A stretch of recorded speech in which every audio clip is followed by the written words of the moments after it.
Ulit-ulit. You can't dismiss. Sir, kapag binaba sa plenary ba? There are motions, okay? Different motions that can be posed in the plenary. There are a lot of motions na magiging out of order unless we convene, hindi constitute, unless we convene as an impeachment court. That is my position. Whether you want to dismiss, whether you want to, whatever you want to do with the impeachment proceedings. Kasi nandyan eh, na-refer na eh. We will be constituting the impeachment court today. So if there's a motion to dismiss, what will you do?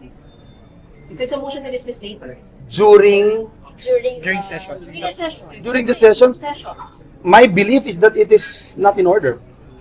It is not in order because of the fact that we have not convened Even if nakapag-oath na kayo. Yes. So kung sakali, Unless we convene. today. Whenever.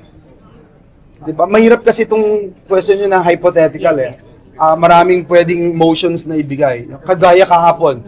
Yung motion kahapon ay mag-convene, pag-usapan ang calendar of business kung kailan gagawin.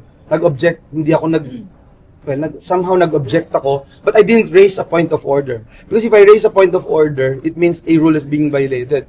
But for me, I can also take that stand that a rule has been violated because you have not referred the impeachment complaint. And number two, even if you wanted to talk about the calendar of activities na i-approve ng body, wala pang convening of the impeachment court. So you cannot do it, for me, you cannot do it in the plenary.